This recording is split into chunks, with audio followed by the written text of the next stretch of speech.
Hello friends, जय Shri Krishna, Radhe Radhe, good morning. जो आज हूँ लईने આવી ગઈ છું તમારી માટે યમી યમી અને ટેસ્ટી રેસીપી શું છે ચલો જાણી લઈએ।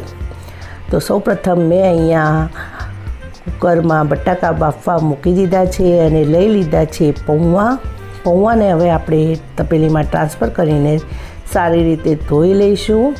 જુઓ એને 2 કે 3 પાણીથી સરસ ધોઈને 2 મિનિટ માટે ફક્ત 2 મિનિટ માટે પલળવા મૂકી દઈશું અને પલળી રહે એટલે આપણે એને સ્ટ્રેનરમાં સ્ટ્રેન કરી દઈશું।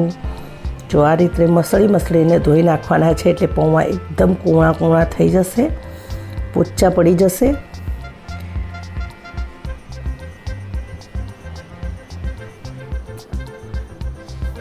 બે કે 3 પાણીથી ધોઈને એનો બધો ડસ્ટ કાઢી નાખવાનો છે। જો એકદમ મેલું પાણી નીકળશે છે, પૌવા દેખાશે ધોળા પણ હોય છે તો ખરી ડસ્ટ એની અંદર, બરાબર। હવે આપણે એને સ્ટ્રેનરમાં સ્ટ્રેન કરી દેવાનું છે અને આ રીતે એને થોડીક વાર માટે સુકાવા માટે મૂકી દેવાના છે એટલે એકદમ છૂટા થઈ જાય પૌવા।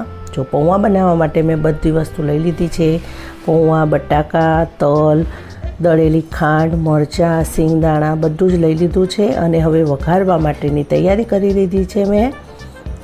તો કઢાઈમાં તેલ લઈ લીધું છે મેં અને તેલમાં સૌપ્રથમ મેં રાઈ નાખી દીધી છે।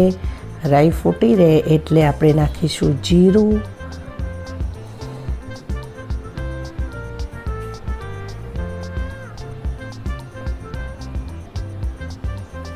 જીરું ચટકી રહ્યું છે। હવે આપણે નાખી દઈશું એની અંદર સિંગદાણા। જુઓ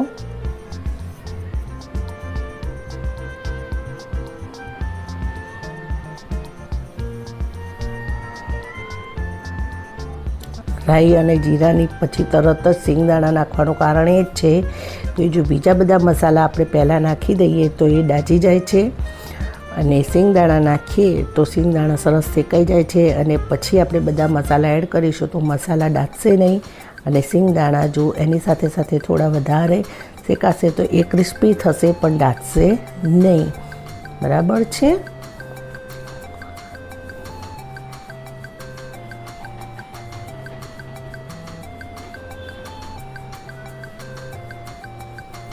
આ રીતે વચ્ચે હલાવતા રહેવાનું છે સિંગદાણાને એટલે એની એક જ લેયર દાજી ન જાય। જો મરચાં હવે નાખી દીધા છે મેં અંદર, લીલા મરચાં,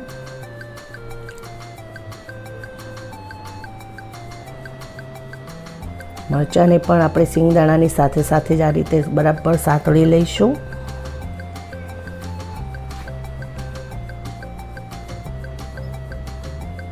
હવે નાખીશું હિંગ, પછી નાખીશું હળદર,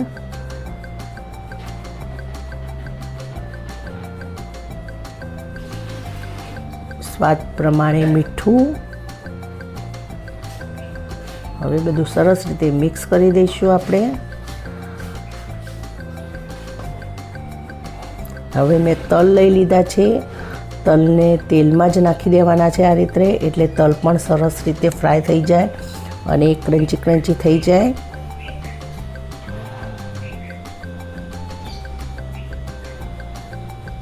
હવે આપણે નાખી દઈશું મરચું એડ કરીશું ફટાફટ અને દળેલી ખાંડ એડ કરીશું કારણ કે દળેલી ખાંડ એડ કરવાથી એનો સ્વાદ સરસ આવે છે, થોડો ખાટો થોડો મીઠો, મજા આવે છે ખાવાની, ચટપટા પૌવા ખાવાની। અને ખાંડ એડ કરવાથી થોડું રસા જેવું પણ બનશે, લસકા જેવું।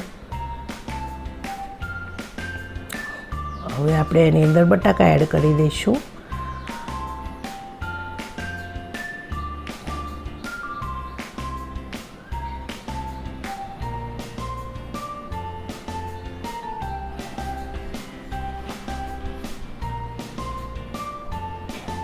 અહીંયા આપણે બટાકા નાખીએ પહેલાં ટામેટાં પણ એડ કરી શકીએ છીએ, પણ આ લોકોને ટામેટાવાળા નથી ભાવતા એટલે લીંબુવાળા મેં બનાવ્યા છે અને અહીંયા હું લીંબુનો રસ એડ કરી રહી છું.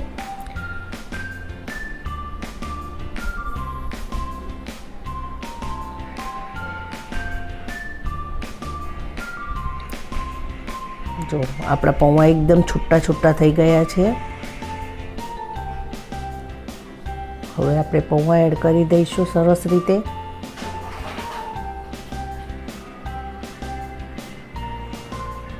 રોજ રોજ શું બનાવવું એ વિચારીને આપણે તો ગાડા તૂર થઈ જઈએ છીએ.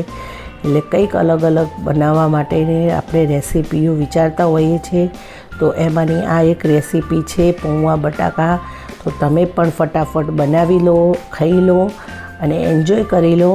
અને ખાસ તો તમે આ રીતે લીંબુ નાખીને બનાવશો તો એનો ટેસ્ટ સરસ આવે છે. ટામેટાનો પણ સરસ જ આવે છે, પણ ટામેટા જે